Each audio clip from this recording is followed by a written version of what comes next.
your Quran, Yeah.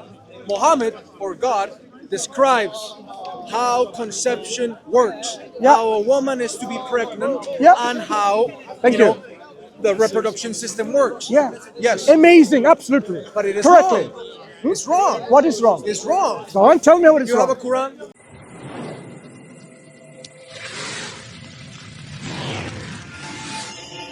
That's not the Prince of Kenya, it's our wrong perception. So we perceived that's the Prince of Kenya Yes. because our judgment was wrong based on our incorrect perception. Okay, so I'm explaining. Go on. People at that time, they perceived wrongly that Jesus Christ was crucified. Yes. Based on that perception, they spread the rumor. He's crucified, and then people started writing about this rumor and became a well-attested rumor. The Quran says exactly the same, that people thought he was crucified, and no wonder people believe what they believe. But in reality, God took him up. So it appeared to the people that he died on the cross. It appeared that he was So let me crucified. ask you something very concrete, right? Why would Allah show to the people, He's not showing. make it appear as so, that's what you said, that Jesus was crucified. He made it appear as so. No, he didn't make it appear. You didn't hear what I said. Then what did you say? People are guilty in their mistaken perceptions. How can so many people be Wait. mistaken about such things? There are not many people. Initially, this event is not witnessed by many people. A few people may have been there, what was going on, spreading the rumor. When that spread, then people started talking about it more, about the rumors, this will happen. But history tells us another picture altogether. It tells us within the same time period, there existed communities of Christians that rejected this belief, didn't believe in the crucifixion, didn't believe he was on the cross and died. In fact, the writing that we have, like the second treatise of great steps, it talks about how Jesus Christ, sitting on top of the tree, on a branch, looking at how they're crucifying Simon the Cyrene. And he's laughing at them and said, look, they got the wrong man. Historical document.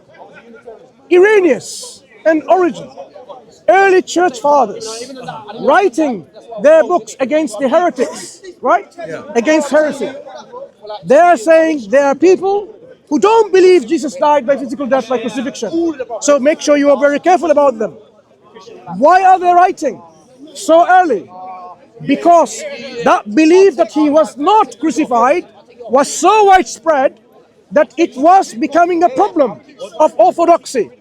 People would incorrectly, in their view, believe that Jesus was not crucified, so they took a task of importance to write about those people and say, don't listen to them. Christ was indeed physically crucified. So what it establishes, two things. The belief about Jesus not being crucified, very early within the community, spread wide, that demanded a response by church father. So what we've established is, historically, there are two branches of Jesus's death or his uprising, whatever it's called, ascension, right? Sure. We have both in existence. The rumor, unfortunately, got incorporated in the Bible and became the orthodoxy. And when was this incorporated into the Bible, according to you? When was it? Those who are writing about it. From the very beginning. Remember, no disciples wrote the teaching of Christ firsthand. No first-hand witnesses from the disciples. It's unknown. You cannot deny it, but you cannot confirm it either. It's not known. We have no records of it. Let's agree on that. Luke and Paul. Luke and Paul are confirmed. What about Luke?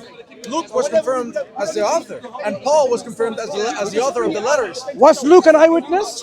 Luke was not an eyewitness. That's what I'm saying. There is no eyewitness.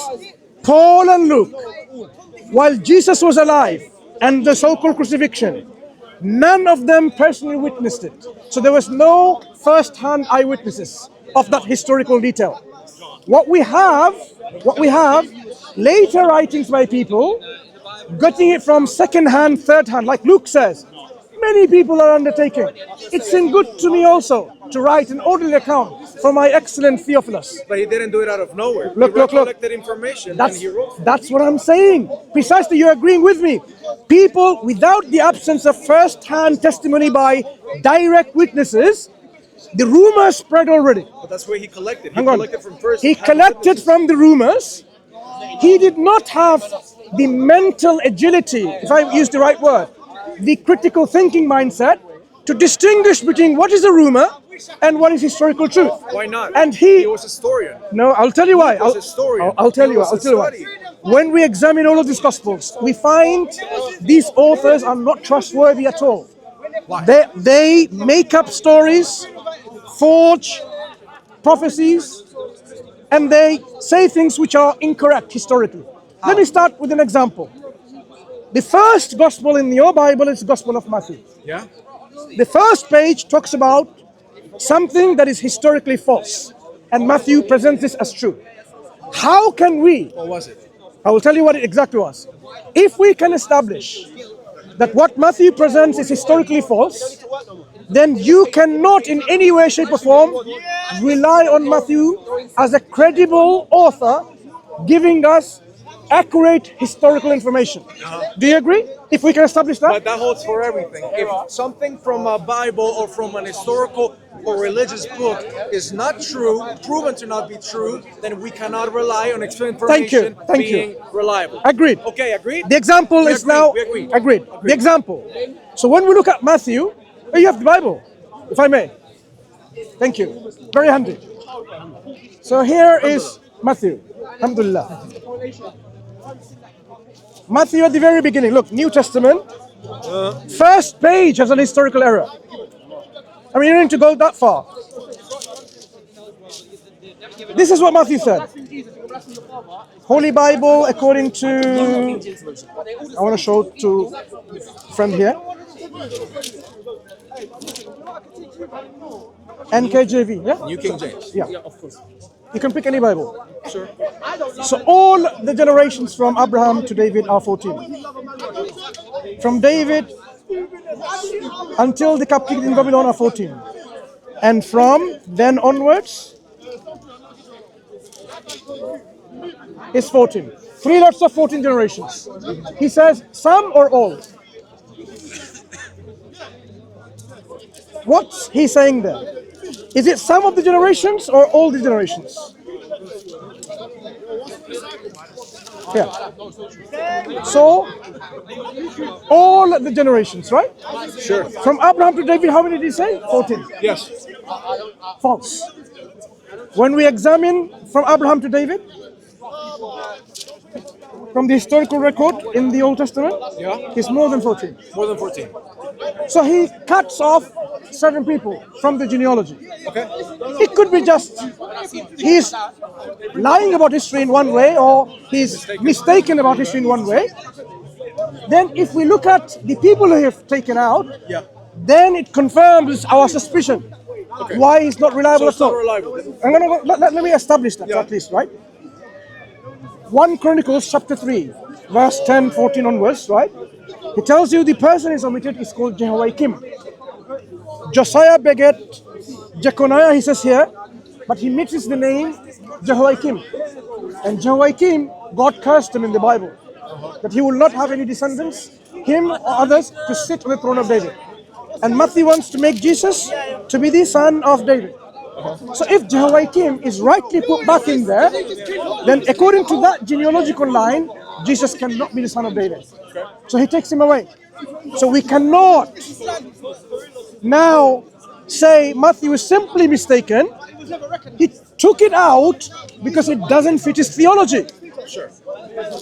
I don't know how to answer that. But look into it. I accept that. But then let me throw it back at you. Yeah. Because in your Quran, Yeah. Muhammad or God describes how conception works, Yeah. how a woman is to be pregnant, Yeah. and how Thank you. the reproduction system works. Yeah. Yes. Amazing, absolutely. But it is correctly. wrong. It's wrong. What is wrong? It's wrong. Go on, tell me what is You have wrong. a Quran? Do you have a specific copy of the Quran? You can tell us. The process that he describes on the Quran of the reproduction is How incorrect. much do you know about reproduction from science? Enough? Good? Yes. Good. Okay. just briefly tell me, what's the reproductive process? Go on, in scientific terms. Reproductive process of humans, a man ejaculates inside of a woman's vagina, and from that sperm that is released onto her vagina, it goes through the uterine walls, and eggs are released previously, and those eggs are injected with sperm, and conception is achieved, and from there the ovule grows into fetus. Okay, fair enough description. Yeah. Good. What does the Quran say? Maybe from here. No, I'm not sure which one he's referring to. Yeah. So where does the Quran say that it's not correct? Surah Al-Nisa? Surah number 4? Yes. Okay. Which ayah of surah number 4? I'm not sure. Not sure. Okay, but just rephrase what you've heard. The meaning. What you've heard, what it says. What I've heard that it says? Yeah. The reproduction process that it describes is incorrect. I cannot remember the specifics No, of it. But what does it say? In your own terms, what does it say? I can't recall correctly. Okay. I'll tell you, the Quran described in various places about human development. Yes. In Surah Al-Mu'minun, for example, it describes in detail. In Surah Al-Tariq, it describes about how two processes of, how the human itself comes out and how the human ejaculate of a man as well as the ovum is self-motile. So all of them are accurately scientific in details, and no scientist today can say there's any error of science in Why there. don't we look for it? Yeah, which one do you want to have a look at? No Nisa. You No, have no, Nisa. Mu'minun and Hajj and Tariq. I can search. You can search. I can go through, and you will see how amazing description it gives. Totally in opposite to what you say, describes that this cannot be information from other than God, because people had so much wrong information back then, and yet the Quran gives accurate information to today's standard. But if people had incorrect information back then people would make mistakes in the writing. People make mistakes. People made mistakes. People Yeah. interpret it even wrongly. But the Quran doesn't make any of those mistakes. That's why some of the scholars said, look, these are what the scientists say, and this is what the Quran says and our Prophet says. Even though it goes against them, this is what we believe. If you show him this one, if he agrees with it. Surah 23. Al-Mu'minun. Surah Al-Mu'minun, exactly. So now, where is the error? Can we read it? Yeah, go ahead. Scroll down for English. Then we develop the drop into a clinging clot. Yep. Then develop the clot into the lump of flesh. Then develop the lump into the bones. And then clothe the bones with flesh. Then we wrought it into being as a new creation. Yeah. Cookie, the order is wrong. What order is wrong? The order is wrong. Which He order? says that they develop the clot into the lump of flesh. The clot developed immediately into flesh. And then it says that it goes through the Slow down. Which order is wrong? So let's start with that. First, it describes a drop-like stage, right? Yes. That's exactly what we see under the microscope. Then it says Yes, sure. it develops into something that clings. That's exactly what it does. The embryo, with its umbilical cord to the villi, it attaches to the maternal uterine wall. Okay, so it's hanging and suspending. Then it says it develops into like a lump of flesh. That's exactly what it does. Something like a chewed lump of flesh. In its description physiology, this is exactly how it looks when you look at the embryo in a microscope. Then it says what? Then this is developed into bones, which are then clothed with flesh. Exactly what it does. The bones appear and the muscle aggregate within the developing bone, as science says. But that's incorrect. Because What's incorrect? The skeletal system is formed before the flesh covers it. The earliest form of a skeletal system, right? When you're talking about the osteocytes, Yes.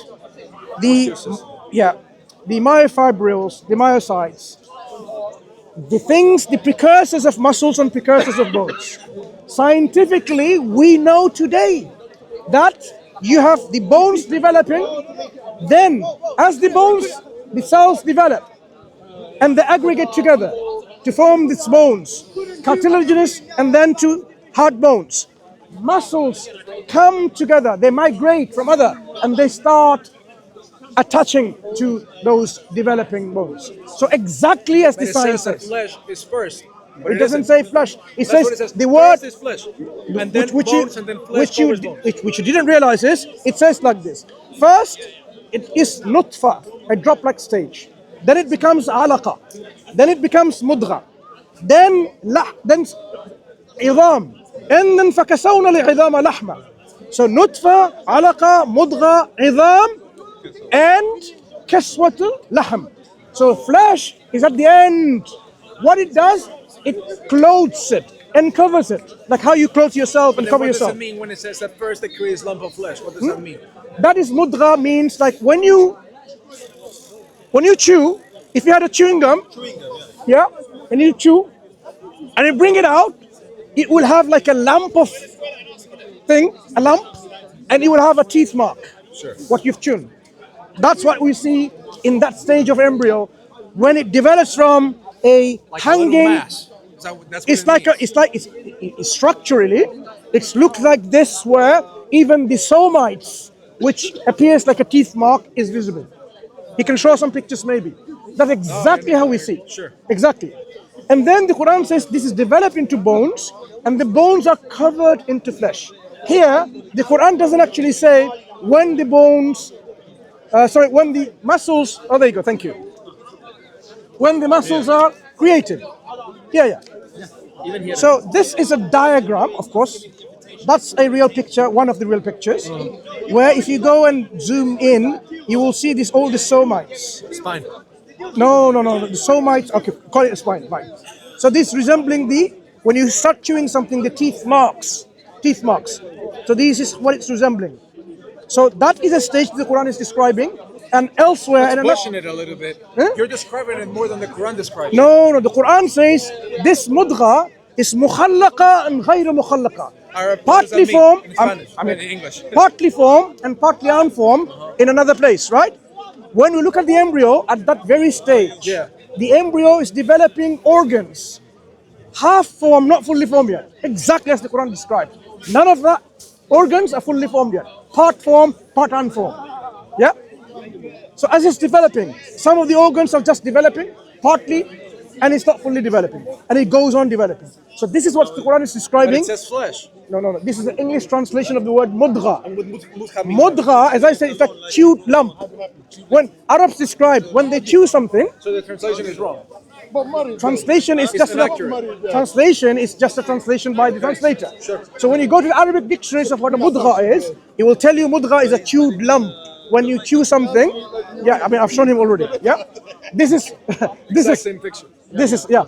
Oh, your phone. So this is what they describe.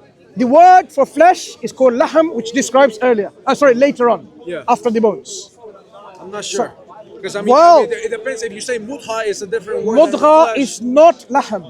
Mudgha is something that you chew, and it has all this form. But then why, if it's mudgha, it's used once. First, when it describes lump of flesh, it's mudgha, and then the other one's lakham. The lahm is when the bones are formed or forming, then it's clothed with, What does lakham covered. mean? As a word, what does it mean? Flesh, muscle. Fresh No, muscle? No, flesh or muscle. And mudgha, what does it mean as a word in English? No, in English I would say a lump. Lump. A lump. You can call it lump of flesh, but it's not really flesh. Okay. Because there's a distinction between them. But then if it's different words in the verse, why is it used the same? Why is the same word used for two different words? No. Different It words. says flesh in both. Different words. I'll explain to you again. Nutfa, drop.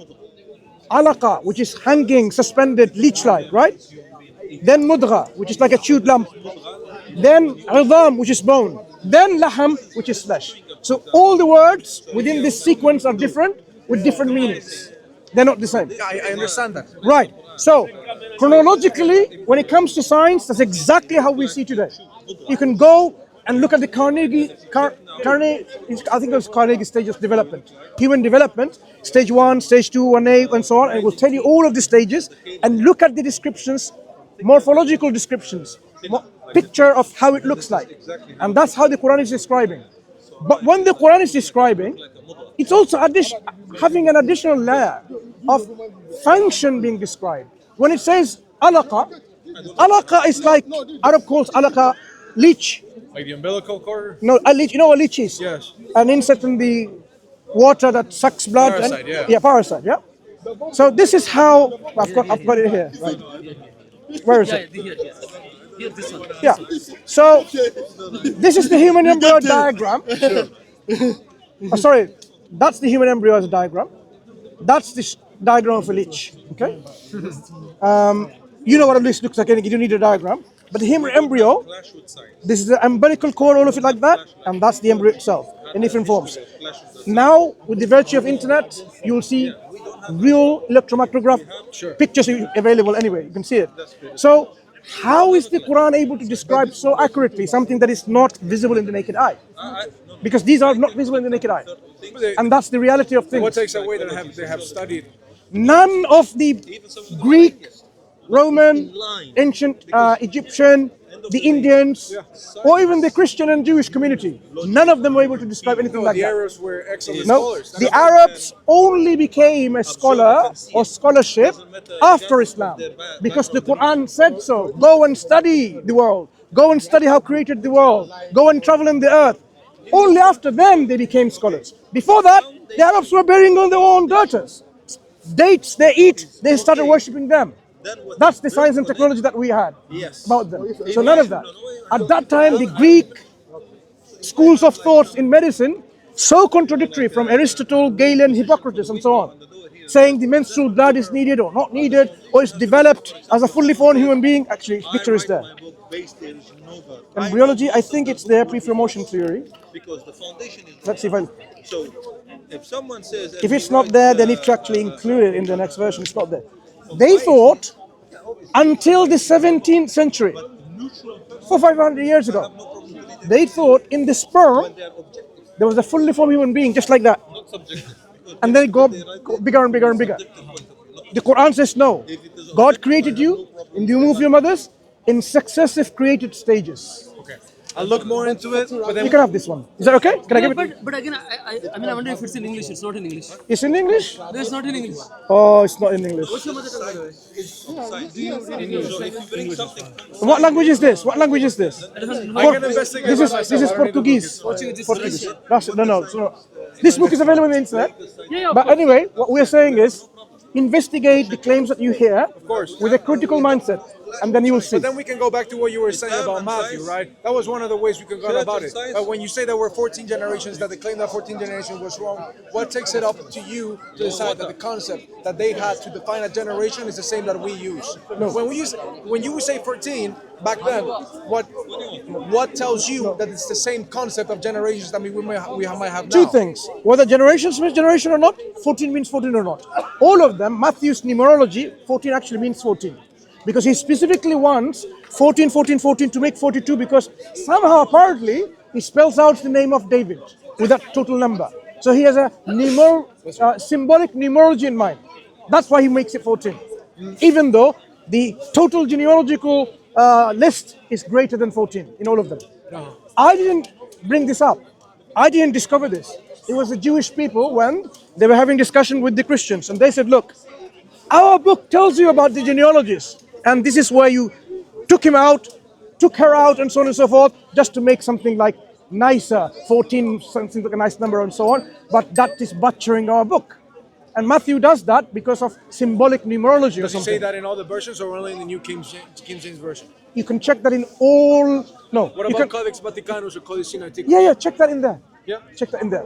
Even if so- I can't remember, No, but it's there. It's fine, of course. But even if so, what you're saying that he wanted to say 14, the number might be 14, but the definition behind each one of the numbers might not be the same. Yeah. Because when today you say one generation, what does that mean? It says it's Russian. It's not English. But we're saying Are you sure this is like he My begat. son is my next generation. But he says this person begat this, but there's no begetting. There's someone in between who took this begetting is not involved there. So there's someone in between. There was someone in between. The father has been omitted, and then grandfather becomes the father of the grandson. So it's three generations. What we would consider three generations. And he makes one them two. generation would be what we consider three. So that's like 30. No, that's what I'm 14 saying generations. is, in the way he writes, no, like the Mansur. he says Josiah begats Jeconiah, but Josiah did not beget Jeconiah. Josiah begat Jehoiakim, who begat Jeconiah. It's about begetting. Begetting is one I know person. begot comes from another. Yeah. So he's taken that name. So that's one example to illustrate to you, okay, we need to take Matthew seriously in terms of what he says. Go to the next page. As a job, Just next page. He says, as was spoken by the prophets, you are very clever. he shall be called a Nazarene. He prophesies that Jesus was prophesied by prophets, spoken by the prophets. So he gives a specific prophecy, he shall be called a Nazarene. What's the point with that? there is no prophets in the Old Testament ever said so. He just made it up. So two things can happen. Either, or see few things. Either there were prophets who said so, and it's lost. Matthew had access to them. Yeah? Yeah. Or Matthew just made it up. If the first option, that means the scripture of the past is not preserved. That's what it means. Why? Because it's no longer with us. There's no prophet that we can find in the Old Testament that said Jesus or the one that's going to come, the Messiah, Yes. is going to be called a Nazarene. It simply doesn't exist. But you can be a Nazarene and be also son of David. No. It says specifically, he shall be called a Nazarene. He shall be called Zakinaik. Does me Yeah? calling you another name mean that It's, you're no, not that it's, thing? it's a call. What's your name again? Mansur. Mansur. If I call you, my name is Simon. Yeah. If I call you Simon, are you Simon? I'm not Necessary. Simon. Okay. No. So But he might be do called you know how? something Do you that know? defines Do you know him, what? but not Do you know fully. prophecies? If it says, "Oh, he shall come riding 2 donkeys," and then he comes riding a horse, is that fulfillment of a prophecy? Not It needs to be donkeys, right? You can't substitute donkey with a horse because the words are specific. Likewise, if it says he shall be called Simon, he needs to be called Simon. So when Matthew says he shall be called Nazarene, that prophecy is non-existent. And when else does it say that he shall be called something else instead of calling being? There's a difference between There's being many called prophecies. and being There's said. many prophecies Being Matthew makes, which the New Testament writers say, "Yep, it fulfilled. It was prophesied and fulfilled. Prophesied, fulfilled."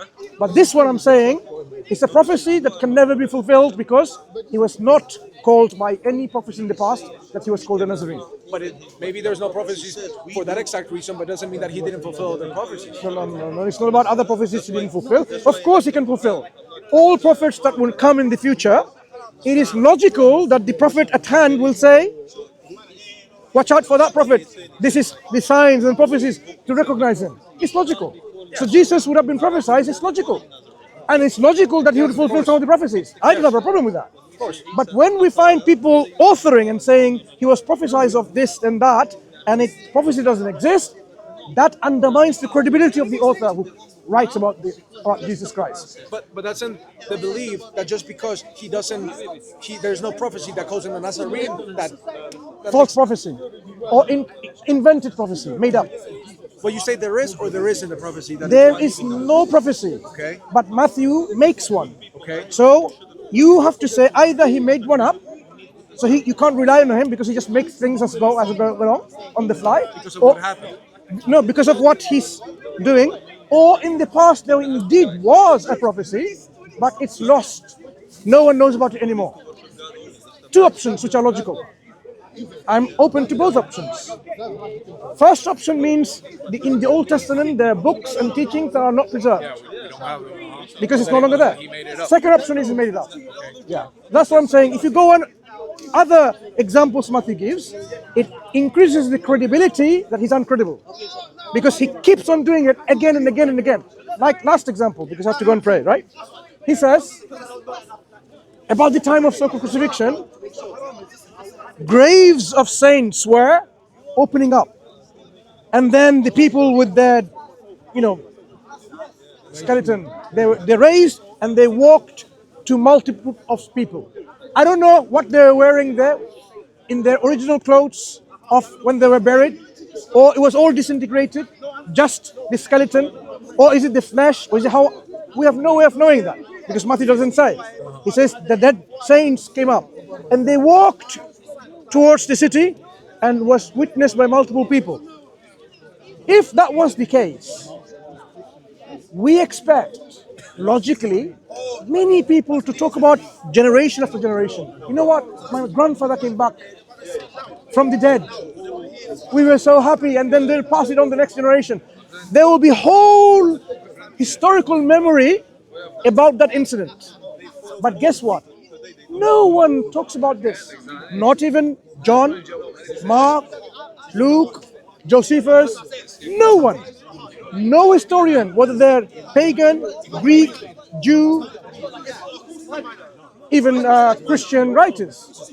So scholars would say, look, such an event of that magnitude is expected logically to be reported by many people. Like if a dinosaur came up on the ground, look, if a dinosaur came up on the ground and started eating some of us and then went, and then only person that recorded is you, and no one recorded and talked about it, then people will say, what were you drinking or smoking? Because an event like this is expected to be recorded by my friend here. Many people here and there, right? So if that's true, then why don't you hold it to the same standard that the beliefs in the Bible are heard by many others who No, witnesses to it? what I'm saying is that particular incident, Matthew narrated. Remember, we are examining in Matthew his credibility. Yeah. So when Matthew does that, and no one else talks about it, when we expect people to talk about this incident, it's the resurrection of so many.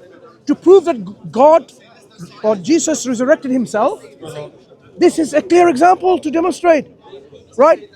How come no one else talks about it? To provide evidence for resurrection, there you go. But there are a lot of people talked about Jesus resurrecting. No one talked about these dead saints. Well, no, about Jesus dying on the cross is what I meant. No, I'm talking about the dead saints. This information Matthew provides, I am questioning of its historicity. Did it really happen? Because when we expect something like this, going towards multitudes of people, they should be talking to each other, recording, talking to, right? No one does. No historian transmits this information. So it becomes questionable. It becomes questionable because he's the only one reporting it. And changing historical narratives like the genealogy, inventing prophecies like Nazarene, it gives you the credibility that this author, Matthew, is really, really not reliable if you seriously think about it. But Cumulative evidence. So, that's a fair claim, but then I can say the same about, say, the Injil, the claim of the Injil existing, the claim of the stories. The Quran says that God gave the Injil which he preached to the people, taught to the people. So Injil was a revelation that Jesus taught and preached. And that's the reality. Even the Bible says Jesus went and preached the gospel, Yes. the Injil. But it was never recorded. No, recording and existing are two different things. Of course. The Quran and the Bible both agree that there was a revelation that Jesus received from God that he preached as the gospel. Not the same, because Jesus knew it as part of him being God, and Quran says that he received it as all the other prophets did. Slight difference. Jesus never, ever once, ever made it clear to anyone, nor his mother, nor his brothers, that he was God. Yes, he did. Instead, Before Abraham I was, okay, me and the Father are one. we'll go to these two examples. Instead, what we find, he identified who God was, that it wasn't him. He said, "Oh Father," referring to the one in heaven, not him.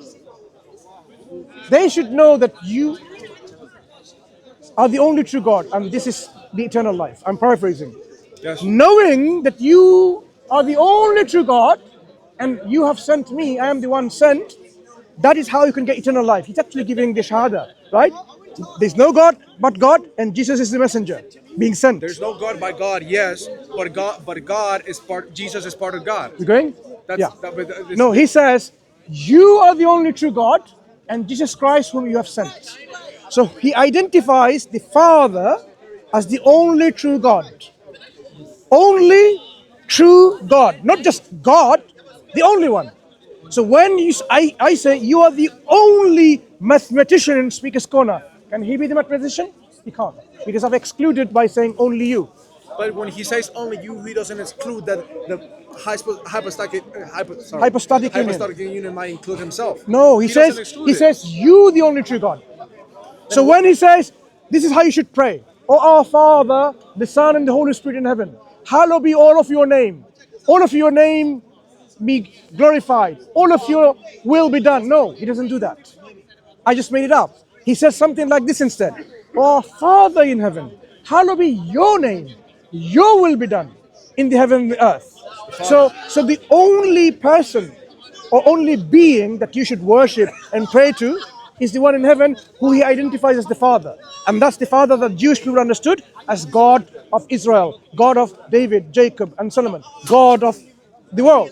Okay? They call it Father out of like some kind of lordship and so on and so forth. Jesus, Jesus. Abba means father. It could have been Rab that became Ab in Aramaic. In Aramaic, is Abba is father. Right. In Hebrew, We don't have Aramaic version of his statements at all. That's the problem. We have translations. Greek. You have Greek. We have Greek.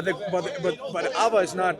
No, Father Abba in Greek. means father. Abba is an Aramaic But word we that don't put know. into the We original. don't know what he preached in Aramaic. All we have is a transcription in Greek. But Abba is not a Greek word. No. Abba is an Aramaic It word. could have been Rab that became Abba in the Greek Gospels, because Rab means Lord and Ab means father.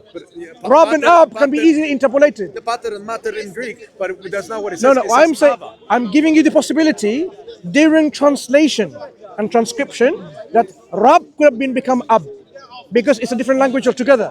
That's why if you were to chase, is there a single instance of Yahweh, Yahweh, whatever you call it, Tetragrammaton, Jehovah, in the New Testament? Not a single instance. Why? Because they could not find a substitute. So unique. But they found a substitute that you said earlier on, before Abraham was I am. Do you know what they did? It says, Prin Genomai or Genestai, Abrahamov ego eimi. Before Abraham was generated, I was or I am. So the word Abraham is Abraham. In Greek, in Hebrew, the same. So what's the word for I am in what he said, ego eimi? Ego eimi. So ego eimi is not a name of God. Translation of I am is a translation of ego eimi. Prin, ganomai, or gonna stay in Greek is ego eimi. But Ego eimi is but not. He spoke. No, look. In Aramaic. What I'm showing you is this. If he was to say before Abraham was I am, which is the name of God in Exodus, which is Yahweh, right? But the Greek doesn't say. It only says ego eimi, which is not Yahweh. But these are events that were recorded in Greek so that the people could read them. You cannot mistake the event from and the original language and the event from what was The written. name Abraham is Abraham even in Greek. But Abraham is a proper name. Yahweh is a conjunction of two different words that make up. It's a name still. It's still It's a a name. name still. Of Still a course, name. And but that it's two are you different saying? words. Are you We saying? say Yahweh? Good. Two different words. Are you saying that We say name is Yahweh. impossible to say it in Greek?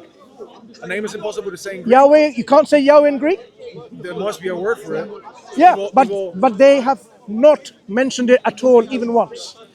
So if I were to ask you, according to Jesus, what's the personal name of God? You won't be able to tell me. According to Jesus? Yeah. Well, he doesn't say it directly. Yeah, you won't be able to tell me because he doesn't say. But it doesn't say before in the Old Testament. Now, but you are a Christian. Jesus has not given you that name. He did not mention it once. So as a Christian, We don't know if he never mentioned it once. We just know what was we have written. no record of it from him. But we have records from it before. But And not he from fulfilled Jesus. God. Not from Jesus. Doesn't matter. It came from No. before. So Jesus comes along to talk about that he's God. He's saying no. He's God. He you should serve. He you should pray to. But he also says, me so and the Father are one. okay. What does it mean? One what? One? One what? One what? Okay. One being. We are all one. One what? One group? One group? Sure. Does that mean we're one human? No? No. So when Jesus says, me and the Father are one, they're one group. You're going off the... No. I am saying, no, and I'm not- I am saying, to understand that statement, we need to know in context what it means. I understand. You're Now, saying... can you give me the context? The context of what he is saying. Yeah. He's being questioned by the rabbis of Jerusalem. No? So they were trying to stone him for blasphemy. Yes. Okay? Yeah. So when they said, and he says, look, Abraham saw my day and he was glad. And they said, what, you? Not even 50 years old? How can you say Abraham rejoiced today seeing you? You weren't even there. You're not even 50 years old. To that question, he answered, before Abraham was? I was. So I was, or I am, it's not about I am God, it's about him pre-existing there at that time. We all believe we pre-existed even before we came into this world. Okay, So it doesn't. I understand. Now, not only this, he also says a few chapters later in the same Gospel of John, just as I and the Father are one, I pray that you, all my disciples, will also be one with us. So if the first oneness is one about divinity, he says it's exactly the same oneness. Just as I and the Father are one, so shall you be. That means the disciples are also one God if they are one God. But if the disciples are one, meaning one in purpose, then that's one in purpose between Father and Jesus. Purpose. Okay, so you're denying that the word. I am not denying. No, okay, I understand I what am you're saying. explaining contextually what it means. Of course, you're explaining contextually that it means. But And in doing so, I'm denying- disagreeing with your opinion. Okay, Yes, of course, interpretation. denying that because Jesus never said directly that he was God, then it goes against the claim that he indeed is part of God, of the hypostatic union and No, the Son no, of the Father. not only that he didn't claim, he actually said things which will make him not God at all. He says, I can of myself do nothing. God can never say that. The Son cannot do without the Father. You refer to. He said, I can of myself do nothing. Simple statement. He says, my Father is greater than me. The Father God, is greater than the Son. Yes, no, he says greater than I. Yeah, So the Father is greater than look, I am. God is the greatest being. There's no one greater than God. Yes. So if I say someone is greater than me, I can never be God. Because God is the greater being, greatest being. But no, but doesn't. No, think. but By definition, God is the greatest being. No one can be greater than God. Of course. Now, some people coming here and there and saying, oh, someone is greater than me. Yeah. By that statement, you will be confirmed that that person can never be God because he has someone greater than him. And God is the greatest out of everyone. So anyone claims that I have someone greater cannot be God. Because God is the greatest being. Not necessarily, Yes. because you can be part of the hypostatic union. No, you can't. You can't be not great and great at the same time. Contradiction. You can't be God and not God at the same time. He didn't say that he wasn't great. He just said that the Father was greater than you. That when The moment he said Father is greater, that means he is lesser than the Father. You cannot be God being less. But it doesn't say that he isn't God. It just says that he No, is lesser no. than the Father. I am You can be saying part of something with different roles. logically, if God is the greatest being, Yeah. and Jesus says someone is greater than him, logically speaking, he cannot be God. For him to be God, he has to say, I am the greatest, at least. The moment he identifies someone greater than him, he's not God. That's what we say, we deduce logically. This is how we think logically. I don't think it's necessarily. I think those two things are mutually exclusive. I I think think- that you can say I- that the Father is greater than you and still be part of the hypostatic union. If we define God as the greatest being, then we have to accept that anyone who's less than that is not God. But he says the Father. He doesn't say God is greater than me. He says the Father. He says Father. He doesn't say The God. Father He doesn't is separate. not the Son, they're distinct. Every time Jesus refers to God, he refers to the Father. He doesn't say Sure. God. He says the Father. Do you think, okay, let me give you an example. Do you believe God is self-sufficient or does he need someone else to make him God? God is self-sufficient. I accept, I agree. Of course. Because God is independent and self-sufficient. Yes. So, if God was God, he doesn't need someone else to be even in existence for God to be God. Do you agree? Naturally. Exactly. If Jesus is God, does he need the Father to exist? It's one. No. If Jesus is God who is self-sufficient, does he need the Father to exist?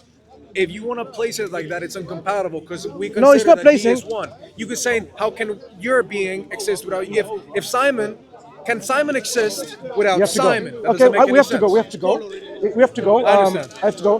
Pleasure speaking to you. Think Pleasure about it. speaking to you. Maybe you can speak to him because I have to go and pray and then go. What was your name? Simon. Simon, I'm Mansur. Wonderful Imsun? speaking to you. Mansur. Mansur. Mansur, yeah? Pleasure meeting I'm you. here most Sundays. If you come again, we can talk. Yeah? Naturally. Okay, I'll come all the back best. next Take care. Sunday. I'll see you. Inshallah, God willing.